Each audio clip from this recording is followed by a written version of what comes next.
Hey, folks, Zach Osterman here, Iowa Center, Indianapolis Star. This is Mind Your Banners for the evening of March 20th, 2025. We haven't done a Mind Your Banners After Dark in a while. He's Mike Niziolek. I'm Zach Osterman. Mike, I'm awfully curious to see what kind of viewership we're going to get tonight. I suspect we might not be the most popular game in town with the first weekend of the tournament on. But we obviously have a lot to talk about, and we wanted to get to this yesterday, and unfortunately, the day just got away from us because it was an incredibly busy day with Darian DeVries, or Darren, I'm going to get used to this at some point, Darian DeVries' announcement as Indiana's next men's basketball coach. And I guess the best place to start is at the beginning, just like what were sort of your initial reactions to everything that we saw, everything that we heard, everything that we sort of just processed yesterday from that press conference. That's everything. Just everything. The lighting, the music, the ambiance. There was no music. There was not much ambiance. And whose fault was that? This is our fault? It was your fault. I did not get the memo that I was responsible for his walk-in music. That could have been a good question, what his walk-in music would have been. Yeah. That would have been telling as to what, his personality or music tastes. No, I mean, I thought it was a relatively low-key, normal affair. I don't know, the whole thing. He was pretty straightforward. Seemed like that was sort of matched his personality. I thought from everything I saw, just reaction-wise, I thought fans were sort of pleased with everything he said. There wasn't anything sort of that, neon sign flashing out, jumping out. I mean, it was just more of like, sort of kind of like, I mean, we keep comparing him to Kurt Signetti, and when we talked to Scott Dolson, he's like, I hate to do it, but it did have that sort of feel like, here's how I win. Here's my blueprint. Here's what I value, and has these core beliefs, and that's how he's won in his 2 head coaching stops, and that's how he's turned around 2 teams in kind of consecutive, job changes. And so I think, Indiana fans are hopeful that will work for a third. Yeah, I mean, it was kind of interesting to compare it to, I think it was Mark Pope at Kentucky. It was almost like a big fan event. Like it was almost like a pep rally. And I've seen Indiana do that before, maybe not quite to the extent Kentucky did last year, but where they hold it out on the floor of Assembly Hall, and they fans come in, and you get at least a couple 300 people up in the stands, and they're cheering, and maybe they sing the fight song or whatever. I mean, it did feel like there was sort of a purposeful, no one here is trying to dazzle you. Everyone here just wants you to, kind of believe that this is going to work because, as you said, this guy's got his process. It's established. We've talked already about his resume, but 24 wins a season over 7 seasons as a head coach. The not sort of like, so not totally substance over style, because I think that the problem with substance over style, and I think you ran into this if you're Indiana with Archie Miller a little bit, is that sometimes when you tell people just judge me on my wins and losses, and you don't leave them anything else, you don't give them any sort of character or any sort of just kind of like anything to kind of cling on to emotionally, then what happens is you get judged on the wins and losses, and it all feels a little bit dry and soulless. I think there was a little bit of sort of like, hey, him sort of trying to talk about who he was and where he was from and his kind of experience and his formative relationships in the game and all that. But there was, I think, a real sense of, hey, listen, just, I believe in the way I do it. I'm here because these people believe in that too. And if you give us time, you're going to see those results. And I don't know. I just sort of I think Indiana would have been. I feel like Indiana fans would have been turned off if they felt like they were being sold something. You know what I mean? After just a lot of frustration the last couple of years, if there was a lot of sort of I don't know if it's like glitz or sort of showmanship or whatever. If they would have felt like someone was trying to sell them something, I think that would have been like if he got up there and said, "Google me." Well, but that wasn't at the introductory press conference though. There's time. You're saying there's time. Well, what he's got to do is just get a couple of these portal wins and then say Google me. Ask Jeeves me. GeoCities me. Alta Vista me. Quick question. I'll answer this real fast from David Jackson. Basketball scholarships don't increase. I believe the basketball roster cap limit. Basketball roster cap. I will do this just to double check it. I believe the roster cap may be the 15 number. But I'm struggling to find the exact roster cap number for basketball.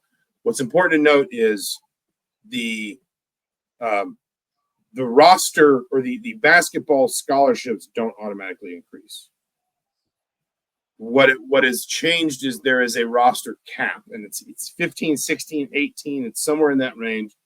You can fully fund all those scholarships if you want, but as we've heard Kurt Signetti talk about, that triggers some things that eat into your revenue sharing pool. At this point, I would expect Indiana to handle revenue sharing pretty much as just straight up and down revenue sharing. No extra scholarships, no Alston payments. I think you said it was $2.5 million off the top of your cap number, so it'd be 18 million. That's the same with the Alston payments, and I think a lot of schools are getting rid of the Alston payments too. So that would decrease it from 20.5 to 18 for the first year, and so that's significant. And if you this is a tangent, but if there are some schools that I think people expect in the SEC to add a bunch of scholarships in baseball. If you want to do that, that's fine. And then what you're doing is essentially just saying we're going to share a little bit. Maybe we're just not going to share any revenue with non-revenue sports, but we're going to provide $2.5 million in extra scholarships to those sports. But the scholarships don't increase. What increases is how many players you're allowed to have on scholarship up to a certain roster cap. Now, you can, as Kurt Signetti told us, and I didn't know this, you can spread that money out so you can have partial scholarships if you want. And as long as you stay at the initial 13 in total, you don't trigger that extra 2.5. But I think really what you're going to see is schools are going to have 12 to 13 scholarship players with a small handful of walk-ons up to the roster cap. And the only difference now is there is a roster cap rather than saying you can have as many walk-ons as you want, if that makes sense. We will do more on revenue sharing and all that stuff later because we are here very much to talk about Darian DeVries. I guess that, I don't know quite the way to phrase this next thing, but was there something in, whether it's what he said, we got a chance to talk to Scott Dolson as well. There were little bits and pieces you could pick up from the day. Like for example, his son Tucker was there in an IU sweatshirt. I think we can all, make 2 and 2 equal 4 there with where Tucker DeVries is. Was there something you left the building surprised to learn that maybe you didn't know when you walked in? Does that make sense? In terms of just, or something that, something that just kind of piqued your interest, I guess, that you learned throughout the course of the day. There were a couple of things for me, but I'm just curious for your take on that. I don't know if surprise is the right word. I think the one thing that stood out, and I wrote about it, and I was the one who asked about it, is in terms of like team building, because he's done kind of 2 significant rebuilds in a row. Drake had to replace more than 50% of their production his last year there. That was the highest of his tenure since his first year. And then obviously at West Virginia, I think they had like less than 3% returning production in terms of minutes and scoring. With what he learned from that, what are sort of his principles? I mean, because the thing, and I didn't ask it because he said it right in the intro that, obviously first you need resources to compete. That's 1A, right? And so he acknowledged that right at the top, but he says it's not obviously everything. And then he kind of detailed the idea, which I think has been missing from Indiana the 2 years I've been here, in terms of like, look, you can get a collection of talent, but if they're not a team, you're not going to succeed. And I feel like that's sort of been, we've talked about what pinpointing the missing ingredient for the Hoosiers, and especially this year, was they had 3 top 25 signees, added Luke Goody as well, had all these, highly ranked players, and just never clicked. And, I thought the last 2 years that I've been here, Mike Woodson, sort of the GM, has been Mike Woodson, the coach's worst enemy, that he's sort of not assembled a group that fit together in a way that worked. And so I think Darian DeVries has shown through the last 2 years that he sort of understands that that's a very significant pitfall to when you have to build a roster. And look, ideally, and he said the same thing as Chris Signetti, you balance out recruiting. Ideally the hope is high school, but in the first couple of years, that's not going to happen, right? And so it's going to be a significant transfer portal rebuild. And like, how do you do that? And the one comment that I thought was interesting, which he said later in the press conference, is that he had, assistants like, what if we cut a corner here? Or there's something in the background that you don't really like, but I mean, like, look, we can get this guy, or we can get this done, because, we need 8 to 10 guys to replenish our roster. Like, this might be a little easier. And he said, look, I'm never going to cut corners that way. That if there's something in a guy's background, or if there's something like when I'm sitting down with a guy that I don't love, or I don't like, I'm going to walk away from it, even if it be easier. And I thought that was sort of telling to his, philosophy, just kind of, across, just that he's not going to cut corners. And I thought that was important and interesting to hear, that it would have been made his job much easier the last 2 years. And he was actively like, no, we cannot do that.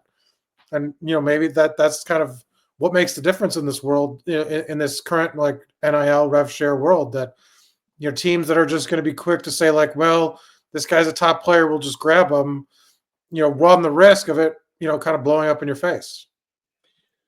Yeah, I thought there was something kind of concurrent to that. Like, I guess I saw it from the other end, but it was something that struck me a little bit when I was looking at kind of the profile of his teams, a little bit listening to him talk yesterday, and a little bit I'll tease this because we're not going to podcast again until next week, and this story is going to drop in the morning, and I'm going to try and take tomorrow off, so you won't see me for a little while, at least on here. Was how kind of consistent his teams, his rosters tended to be. Like, if you look at his Drake rosters, they were, pretty, especially once he got it going, in terms of both Division I experience and minutes continuity, they were pretty consistently top half nationally. And there were a couple years where they were like top 50 nationally in those two numbers, Division I experience and minutes continuity. And like, that can be really hard in a mid-major where you don't have NIL, and where, anybody who maybe has some success sort of looks around and says, maybe the grass is greener, maybe I can get into a high major program, maybe I can make that jump and make some real money.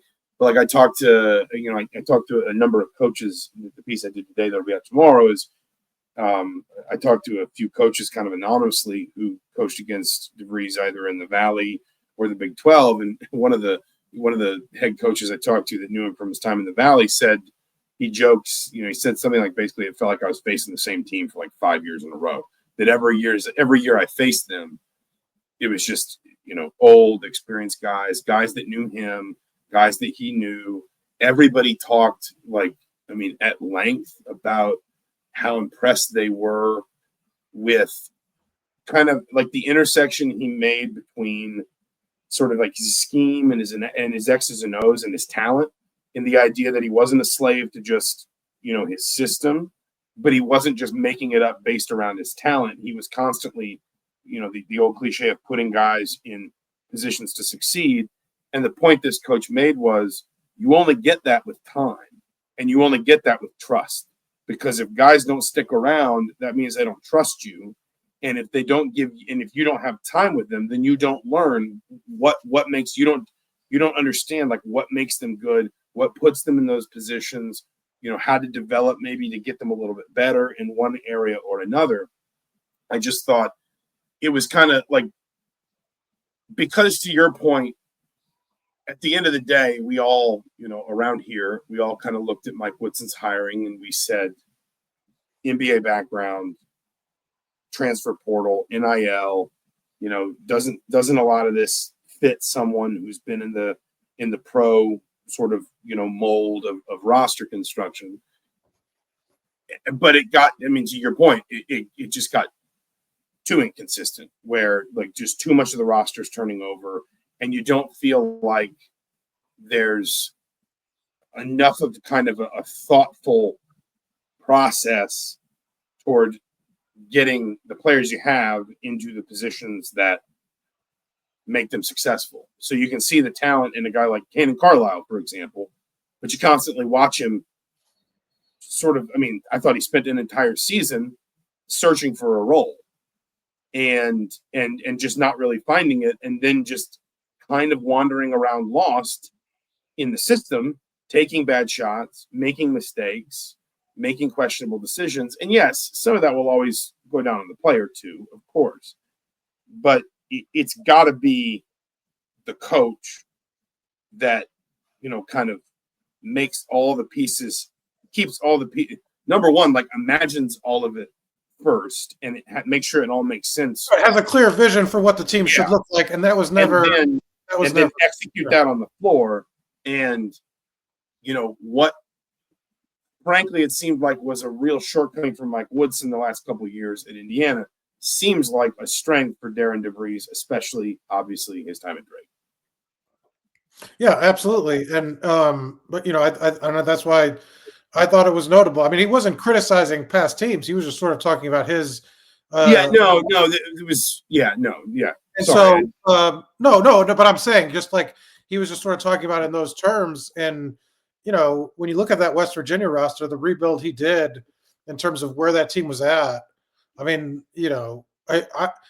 don't think he'll have that little to work with at Indiana in terms of like what, he's bringing back, but like what he has committed and what the base is, but it's really impressive. And so, I think that certainly, stands out above, everything he talked about.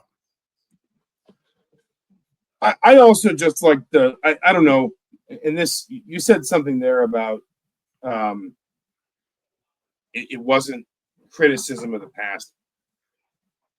I didn't feel like Indiana was trying to force anything on Wednesday. And this kind of goes to Scott Dolson, to Van Witten, to the event, to Darian DeVries. But like there did not seem to be any real sort of like really demonstrable, like we're going to prove to you that we're moving on, or you didn't feel like anyone took shots at anything. It was actually just the opposite. I thought the comment from Pam Witten was notable in terms of, she mentioned Mike Woodson, mentioned his history, that said the porch light will always be on for you. And I thought that was a nice way of saying like, look, maybe things aren't great now, but like he's going to be welcomed back with open arms to this program. Obviously, he was never willing. We're still waiting for him to schedule the press conference to talk about him stepping down. I'm getting to think that won't happen, but he was not obviously willing to talk about it. But it was right at the start. They are not sort of like shunning what happened or turning it's not like a hard reset on like the idea of what Indiana went through this 4 years. It's like, look, we just need to get better. And we are grateful for everything that came in the last 4 years. And Dolson addressed it. And from the top, their message certainly wasn't like, this is a dawn of a new day. That wasn't what they're sort of how they framed this.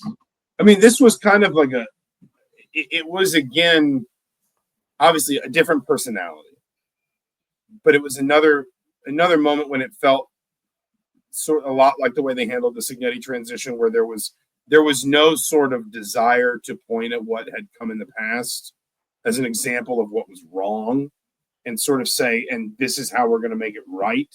Now, obviously, Curt Cignetti, I think just by the force of his personality, sometimes leads people down that path when he talks about, we do it this way, or that, what was the comment he made? That I mean, he did say we had to throw out a lot of dead wood. I don't know if that. Well, what did he? Well, he also said that one time, like that was the old Indiana. He was talking about a spring practice. He said that, but like from Scott Dolson, from Pam Witten, yes. Again, it was all just sort of like facing forward without any of these sort of overly effusive, flowery, almost unnecessary language that you talk about. Like it's a dawn of a new era. It was just we went out. We were looking for these qualities in a basketball coach. We think we found him. This is our guy. We'd like you to meet him, ask him your questions, and then he's going to go to work. And I think we're seeing some questions here. Speaking of consistency and retention, does he have any assistants to stay with him for a while? He has a couple assistants on staff. I wouldn't be shocked to came with him to Indiana. A couple guys who played for him, I think, at Drake. One was a grad transfer. The other one, I think, played all 4 years for him at Drake. His staff has turned over a little bit. He took Tom Ostrom with him from Drake to West Virginia. Remains unclear. I'm not sure at this point. It feels like if Ostrom was going to come back to Indiana, that would be an easy move to make pretty quickly. I think, if you want to talk about like consistency, you will probably also see, his son join him in terms of like he's going to have a centerpiece player that he knows how to build around. And the other thing, people ask, do you anticipate what his staff will look like? I think it will be very large. Number one, he had a pretty large staff with a variety of roles. He had I saw there were multiple coaches that were they were called assistant coaches, because remember that limit doesn't exist anymore, at least in terms of when guys can be on the floor working with players and stuff. But it would be like assistant coach for video coordination or assistant coach for, play and director of player development, that sort of thing. He had a substantial staff with him at West Virginia. Indiana had the number one staffing pool in the Big Ten in Mike Woodson's last year. And my understanding was Indiana had one of, if not the largest, assistant coaching staff in the country these last couple years under Mike Woodson. So I would anticipate it being a pretty big staff. What I would not necessarily anticipate is a ton of holdover. And I think we'll see if this proves true on the roster. I get the sense that behind the scenes there is maybe a bit of a desire. Again, this is a little bit Signetti-esque. Signetti only retained one assistant coach. When he came in, brought in, 6 of his own assistants. And the only assistant that he retained from Tom Allen's staff was about as outsider as anybody on that staff. Bob Bostad had just come in the previous year. I think there's going to be a fairly substantial turnover within that staff, but I think it's going to remain pretty large. Yeah, and I mean, this was in our story this morning in terms of he'll have kind of full discretion in towards like how he wants to spend. Like he'll have a number essentially, and then he'll get to sort of divvy up that amount and sort of make the coaching staff in his image, essentially, just like how many he wants, what titles they have. Scott Dolson will have approval. But I mean, that's going to be all the balls in his court in terms of how he structures the staff. There's a lot of talk about a GM role or what that looks like. Again, that's all part of it. And that's going to be sort of him to sort of figure out and divvy up. But he will have the resources, like you mentioned, to sort of make it as big or small as he wants and how he wants to design it.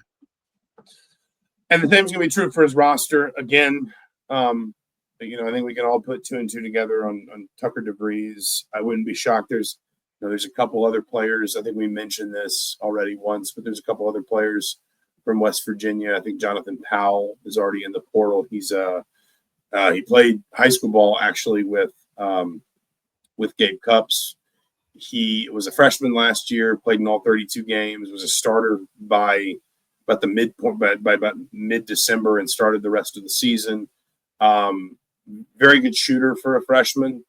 35% from behind the 3-point line and 35%. I mean, almost the exact same percentage in Big 12 play as overall for a freshman. That's a really good number. We heard, or when I should say rather, when I talked to, some of these coaches I talked to today, one of the terms they came back to a lot describing his offense was really well spaced. And, I mean, they didn't say he was going like 4 out and just nothing but shooters, but just that the way bodies moved around the floor was always really well spaced. And that's obviously going to require some shooting talent. Again, I don't know, how dramatic the roster turnover will be. We've already seen 2 players into the portal, one publicly left open the sort of a path back to Indiana Gabe Cupps. Malik Reneau didn't mention that. That doesn't mean it isn't there, but it certainly means he didn't go out of his way to say it the way Cupps did in his sort of his statement. DeVries also said a little more close-ended too, in terms of like I've made lots of memories and DeVries also said a number of Indiana's players are on spring break, which is unsurprising because they weren't in the tournament. So he'll try to sit with them when he gets back. But I would not be stunned if we're talking about a decent amount of reset in that roster too. And you mentioned, some of the players West Virginia had committed out of high school. If they reopen their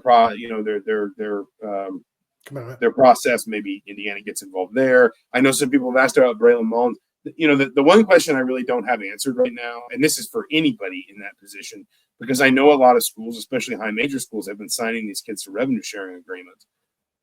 Can you release a kid from a revenue sharing agreement as easily as you can release a kid from an NIL? I don't. Wasn't that the whole thing with the Wisconsin kid that's suing? I mean, that left the football because he signed. I think so. Yeah, and Indiana had the deal with Lee Beebe, the transfer running back from UAB, and that was, I think, a slightly different thing. But like it I don't know if it's as simple as it used to be, where you just let the kid out of their letter of the sign. Yeah, like what Liam McNeely did a year ago with Indiana. I think revenue sharing. Mackenzie and Baco did as well, essentially. No, I think revenue sharing agreements might be more binding. So I don't know if necessarily like I don't know if it's quite as easy to just say, hey, like Braylon Mullins. People are asking about Braylon Mullins. I don't know if it's going to be quite as straightforward there. Well, you reported also yesterday about the Bosnian kid reopening. He's reopening. He was waiting to talk to DeVries. It seemed like he was more just trying to, kind of keep all his options on the table. His advisor told me they hope to talk to DeVries soon. I don't know if they have yet or not. Somebody like that, I can understand why you want more options, right? Because if he's going to have to come back over from Europe to make more visits, then you're going to have to, make sure that you kind of are aggressive, I guess, in that sort of world. But, Sisley's in. I think we can all kind of generally agree Tucker DeVries is in. It's just a matter of when that gets announced and certified. But that leaves you with, at least 11 spots. I went back and looked at this while you were answering a little bit ago. The roster cap is 15. The scholarship limit is still 13. Again, you can split that up. So you could do, like 11 players on full scholarship and then 4 players each on 50% of a scholarship. Apparently, I didn't know that, but Kurt Cignetti, I trust, knows more about this than I do. He said you're able to do that.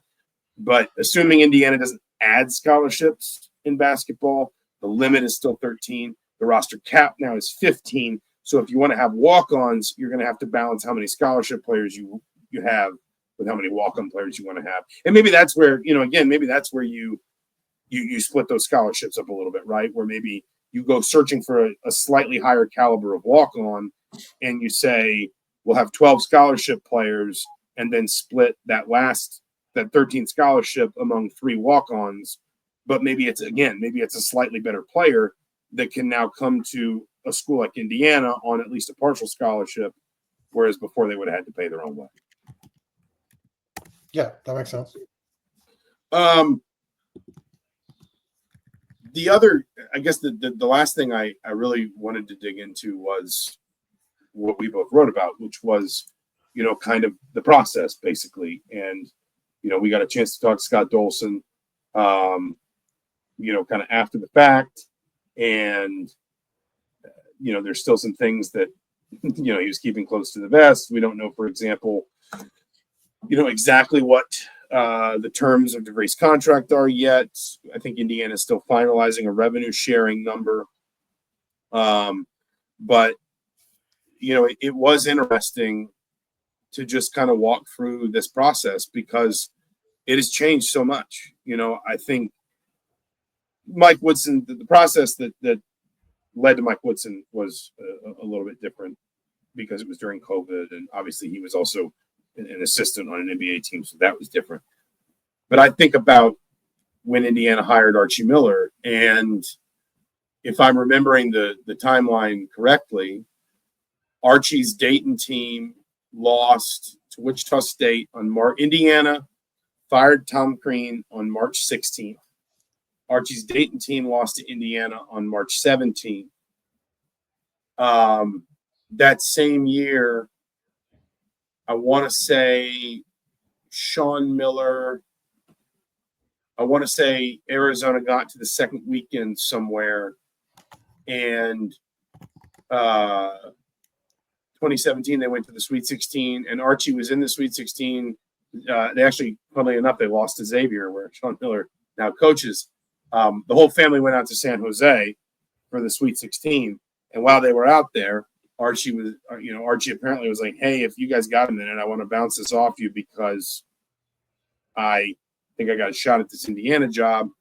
It was announced over the weekend, and he was announced the week following. And that was perceived to be a pretty efficient process at the time. That was only 8 years ago. The fact that it has sped up so much since then, I think, tells you how much the portal has changed all of this. And obviously, there is the April 7th deadline this year. I won't make you go through that again. I know you roll your eyes whenever I talk about it, but I know there is an unusual sort of, motivation to get moving a little quicker this year. But the portal's not going away. The spring portal window is not going away. The idea that these weeks immediately following the season are important for your roster construction for the next season, that's not going away. And it was interesting to just kind of, walk back through a process that just had to move a lot more quickly, frankly. Well, but some things did break their way. Like, I don't think they're naming him coach and having him fly in if West Virginia makes the tournament. Sure, yeah. And so, I mean, you think that's one of the conspiracies? There are some impressive conspiracies on West Virginia Twitter. They worked with the committee to make sure they were at least one, and I think it was tongue in cheek, but I can't promise you it was tongue in cheek. Was that it was that the committee intentionally left West Virginia out so that Indiana could move quicker. That was very nice of them. Yeah, but no, it would have delayed things. I think obviously there's a sitting coach right now in the tournament that left during it or announced or accepted, but I don't know what would have unfolded for Indiana. But so things kind of broke their way though in terms of that. But no, like you said, the process. I think Darren was on lists of candidates as a name because of his success at both his recent stops, but I mean, he wasn't considered, it didn't, they kept it under wraps. I mean, they were very, Scott Dolson mentioned multiple times in terms of like, they were very leery of sort of making the team and the current coaches feel like they were sort of second fiddle and all that mattered was the future. Like they didn't want this overshadowing what they did win 5 of the last 7 regular season, overshadowing what they were doing or trying to close out the season. And so I thought that sort of hung over everything. And I mean, they kept everything really in house in terms of, leaks and things like that. And it was just sort of, his quote to us was nobody knew anything until really like the last hour. Removing my own tongue from my cheek about the complaints from West Virginia fans, because I don't think it's unfair to read between the lines on some of the comments made Wednesday and feel like it was pretty clear that Indiana's discussions with Darian DeVries started before the end of the season. I think this is something everyone's just got to get used to. And if we want it to stop, then we've got to move the portal window back. And I think there is probably some argument for that. I think there's some vouch for that maybe like, would it hurt anyone for the portal window to be open 30 days starting April 15th? And I think that the trick there is, you have some pretty narrowly defined downtimes in college basketball, and early mid-May is one of them, when coaches can reset, when players can get home for a couple of weeks, that kind of thing. But I also think it's perfectly fair to say that there's probably a better solution than having the portal open. Last year it opened the Monday of the first week of the tournament. This year they at least moved it back to the Monday, or if you don't have a coaching change, for the Monday after the first week into the tournament. So they at least moved it back that farther. They also shortened the window to go into the portal. But I still don't think it would hurt anybody for that to get a little bit further back so that we don't have this kind of stuff. But listen, if we're living in a world where Will Wade is literally saying, yes, I'm talking to North Carolina State at his news conference representing McNeese State in the NCAA tournament, we have to accept that, this stuff's going to happen on this kind of timeline anymore. And I think somewhere, and listen, this is just, anonymous accounts on Twitter, so I don't want to give it too much amplification. But I even somewhere saw someone say, well, that's just McNeese State. And I just thought, well, then where do you draw the line? Is it if a high major is trying to hire from a low major, well, what about a mid major? And how do we define that? What programs are low major? What programs are mid major? Is it coaches only making a certain amount of money? Is it coaches who have only won a certain number of games? Like, who gets to decide that it's okay for this school to be talking to this coach during the season, but not this school to be talking to this coach? Because the calendar is the calendar, and we can absolutely change it if we want to, but we clearly don't have an appetite for sort of wholesale reform here yet. I just don't see a way around this. It's not necessarily, I think, maybe the most conducive thing or the most healthy thing for the sport, but I just don't see how you get around it if you're a school that is trying to be as aggressive and successful as Indiana's trying to be. Yeah, but it's not like it's not happened before either, even before the transfer portal. And you're just going to have these things, and it's the nature of the business. You got players, probably negotiating with their future teams now too. That stuff's not going to get public, but it's if you don't think it's happening, it's clearly happening, right? When players go in with, like these do not contact orders and have a destination in mind, those things don't happen out of the blue. So it's just I think it's just the current era. But like you said, with players, things will get, it gets trickier now with revenue sharing and things like that. And it's going to be a whole new ball game here in another 6 months. Everything's going to change. So it'll be interesting to sort of watch how it all impacts all the different aspects of it. Not to get preachy, but the way to fix this is to allow for some measure of collective bargaining, because that is how off seasons get organized in the pros, is in part discussing things like, when free agency is, when the draft is, when mini camps are, or OTAs, or voluntary workouts, or what rookie camp, whatever. If you bring everybody in the room and you give every stakeholder a say, and you make a good faith effort to try and organize something that works for everyone, then you might get a better solution. As it stands, you wind up with some of this, what feels a little bit like chaos, but doesn't feel like chaos for Indiana because they have their head coach, Darian DeVries, the 31st head coach in Indiana basketball history. I suspect there will be a lot more news being made in the coming days. A lot of people have asked. We've talked about staffing. We've talked as much as we could about portal. Someone said, is he the kind of guy we can expect big portal names, throw around money, or, a different approach? I don't know that. There's going to be some money. Indiana's got a healthy, between NIL and rev share, Indiana's got a very healthy number.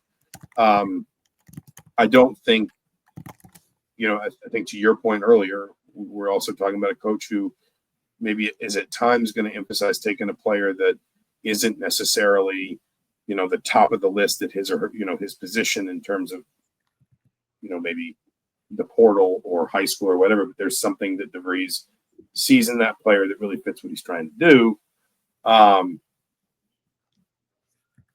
the point is, a lot's going to happen really fast, and we're going to be there for all of it. And I'll give you the last words, Mike. Sorry, I'm running out of words. I'm pretty tired after the last couple of days. I don't know about you. Well, I would say just Javon Small from Oklahoma State, the recruiting. I mean, they won that recruiting battle last year at West Virginia. He was a named guy, and there was plenty of interest in him across, the country. So I wouldn't say he's going to shy away from it. I don't know necessarily that he's just going to go through the top 25 and be like, I need these 3 guys, and then let's call it a day.